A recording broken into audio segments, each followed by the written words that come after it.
Boy, Mike Malone, you've been galloping on that high horse. I don't know if it was one of Jokic's horses that you bought, but you've been on that high horse lately. But guess what? You got a slice of humble pie tonight because Eric Spoelstra out-coached your ass. He did. You didn't know if he was in zone, man. And shout out to E Sports starting Kevin Love, bringing in that championship pedigree, who delivered on both ends of the floor. And some people use the terminology when you hear certain things that, man, it damn near made me want to throw up. I was listening to my brothers Greeny and Stephen A, J Rose, and Will Bourne at halftime talking about the Denver size, their athleticism, they too good offensively. It damn near made me want to go on a dive. But I'm not, because them goons from Dade County delivered in great fashion. And guess what? Not only do you got to see this face, you got to hear this country-ass voice all day tomorrow on television. I'm going to be live at 5. Carry on. By as many as 15 in the first half, come all the way back, and they even up the NBA Finals at 1 game apiece. The first home loss for the Nuggets in this postseason. I'm Mike Greenberg, Jalen Rose, Mike Wilbon, and Stephen A. Smith. Stephen A., a thrilling game 2 tonight. What was your number 1 takeaway? Well, that Jalen Rose and Mike Wilbon was right. I was wrong, and I couldn't be happier. I mean, this is a beautiful, beautiful thing here. Bam Adebayo showed up. Strus, Gabe Vincent showed up. Duncan Robinson showed up. We talked about Miami needing to shoot the ball well from the perimeter because they were undersized, and they shot 17 for 35, 48.8% from three-point range. That was the difference in this series. Guys stepped up, they hit perimeter shots, preferably from deep. We've got a series. There was a toughness about this. Stephen A's right. They had to be better in that area, but there was a toughness and a fight about them from the very beginning. They did not come out here and let Denver climb all over them like we can see the Nuggets do. And even though the Nuggets had that great run, what was it, 23-5, and got the lead back and had a huge swing, the Heat kept fighting back. To me, it was as much about personality and just that dogged way that the Miami Heat have to play to keep themselves in a game against a better team. We're not going back on that. I think all 4 of us believe, everybody believes, that the Denver Nuggets are a better team in terms of talent, size, strength, length, depth. But the Heat played the way they had to play tonight. So were the Celtics, and they're home watching. Yeah. And so that's what this Miami team does. I hope everybody appreciates these 2 words, Heat culture. Like right now in their locker room, everybody feels good about their contribution. The coaching staff feels good about changing defenses, playing zone late. They feel good about putting Kevin Love into the starting lineup, who had double-digit rebounds. Felt good about putting Duncan Robinson in to start the 4th quarter, who had multiple threes. And as Wilbon and Stephen A. mentioned, they did not quit. The Nuggets were up 15 at one point in the first quarter. They were up 8 in the 3rd quarter. And yet everybody contributed at some point. And by the way, Bam isn't the MVP level player that the Joker is, but he's a terrific center playmaking. He keeps the floor open. He plays D, knocks down his mid-range shot. He did a great job of not only scoring the ball, but leading. Eric Spoelstra also showing why he is among the elite coaches in the NBA. If you're with us in our pregame show, we talked about the strategy against Jokic. Do you let him eat, or do you make him distribute? And in this game, Nikola Jokic had 41 points. He had only 4 assists, Stephen A. Clearly, that was the defensive strategy, and to at least some degree, it worked. Well, in that part, I was right, because I talked about letting him get his points, making sure you cut down on his ability to facilitate opportunities for others. And sure enough, he only had 4 assists in this game. So you're looking at it from that perspective, and you're saying, okay, there's a formula here that could work, because once the game wanes, even though you're going to go to Jokic as often as you possibly can, if he's kicking it out to Jamal Murray, Kentavious Caldwell-Pope, or Michael Porter Jr., etc., and they're making no shots, it's a killer. It takes you out if you're the opposition and going up against the Denver Nuggets. But if that's not happening because you weren't able to facilitate earlier in the game, then when you need them to make shots late outside of Jamal Murray, everybody else struggled. And that's a big reason why Miami won this game. It also felt a little bit up here as though the Nuggets lost their composure to some degree. As that lead was slipping away, they found themselves in a great deal of arguing with the officials of calls. Oh, there are always going to be questions about some of the calls, and the fans certainly seem to seize on that. And it felt like the Nuggets players picked up on that to some degree as well. It did, Greeny, and it felt like that. And conversely, Miami didn't. And look, there should be. We looked this up during the game. There have only been 3 finals sweeps in this century. It just doesn't happen. And a couple times, the team was so much better. Those Spurs teams with Duncan and Parker and beating young Durant LeBron Warriors and as well. Yeah. It doesn't happen. There's an ebb and a flow to these things, and you get off your game and get distracted like Denver seemed to do for 3 or 4 minutes. That can cost you the game, and it very likely did. And that's not having a corporate knowledge of being here before. The Miami Heat have been here before, and it wasn't just the players.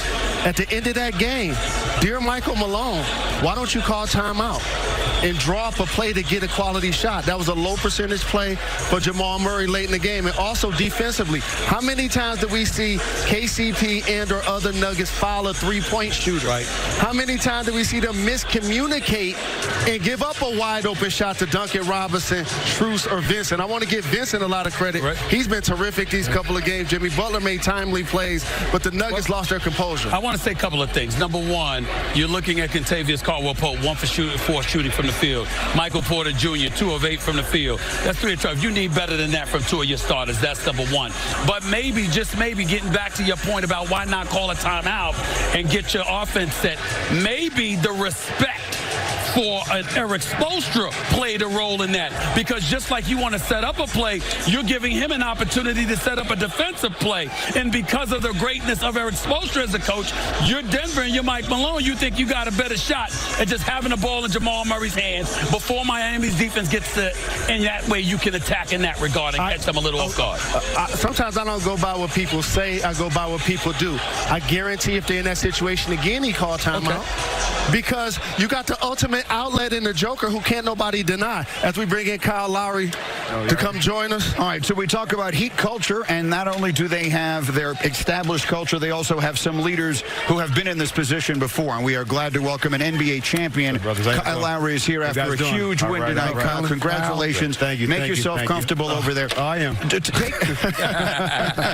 Take us to the beginning of that fourth quarter. The Nuggets had the lead, and your team, led by Duncan Robinson, hitting a bunch of shots in that spot. Take us to the beginning of that fourth quarter. The momentum really seemed to turn. Yeah, Duncan came out aggressive. You know, one thing about Duncan, he's been, consistent in his playoff run. He's going to get shots up, and once he gets going and sees the ball go through the net, it's really good. Coming into this game, looking at what transpired in game 1, what did you guys think definitively you needed to do to win game 2? Play more physical. I think the Nuggets in game 1 were so much more physical. They were really ready to play. I think we didn't come out with the physicality tonight. We came out with the physicality to start the game, the starters. Second unit, we didn't play too well, but they got us back into the game in the second quarter. But we found a way to win the game. I was going to ask you if you heard the phrase, play with more force a few times in those 2 days, Kyle. Yeah. Because, that is a consistent theme of the people talk about Heat culture.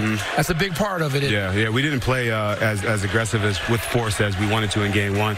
But also, we had great looks in game 1. Max Strus came out tonight, hit 4 threes in the first quarter, so that kind of helped and, got us some energy. But like I said, it's about force. They got great players in Jamal and Jokic, and we just had to take out all the other guys a little bit. Kyle, congratulations. The key to playing a long time in this league is the ability to have your ego and your game reinvent itself.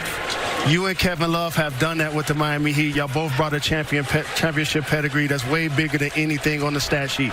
Talk about what it was like for you to see him in the starting lineup, getting double-digit boards, and also you knocking down threes and playing well also. I think Kev is just the ultimate pro. He's been here. He changed our locker room, honestly, with his energy and effort, his vocalness, his sarcasm, honestly. But, having me and him out there, we're just trying to keep everybody calm and steady.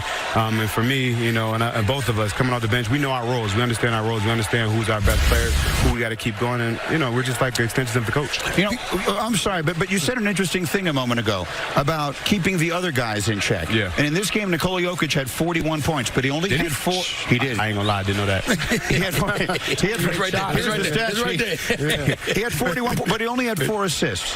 What can you tell us about the game plan defensively? It certainly seemed as though there was a concerted effort to make sure he wasn't able to get everyone everyone else involved? Force and physicality, right? Not letting them get easy baskets on the cuts. I think last game one, Aaron Gordon started out with 12 first quarter points in the paint, and we weren't as aggressive in not letting them cut. We let them cut everywhere. Tonight, we were a little bit body on and making sure they were going over top.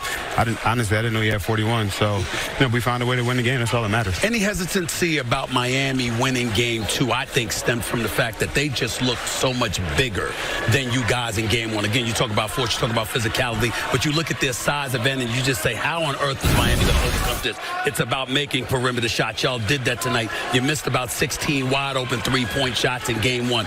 Did you guys look at that and say, excuse me, we're not going to miss these shots again? That's all we got to do in order to win game 2. That's part of it, and that's a great coaching adjustment, bringing Kevin Love in the starting lineup. Yep. Honestly, that's a great coaching adjustment. But our team is ready for anything. We can go small, we can go big, and we got everything. And like you said, we knew we got great open looks in in game 1, and we just had to continue to stay with our game plan. You had so many people contribute. I think you guys had like 10 guys in the game in the first quarter, but you had so many contribute. Kyle, I know you weren't in there very long, but the locker room after the way you won.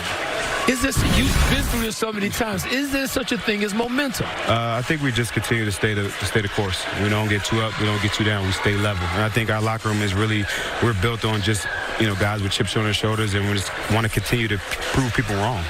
What about Bam's versatility? I seen him block a shot on Jokic one-on-one, create offense for teammates, knock down jump shots, grab rebounds, hustle, diving into the stands. Celebrate Bam. Yeah, he's a phenomenal passer also. I think even that block he had on Jamal Murray at the end of the game, it's just his versatility. He can guard big, he can guard smalls. There's a reason we are where we are, and Bam's one of our leaders, and he's our defensive anchor. He anchors everything we do defensively. So, and what he's doing offensively is great also. So, big numbers right there, baby. Kyle, thank you very much for stopping by. Congratulations on a terrific win. We will see you in Miami at the end of the week. Again, the Heat even up this series.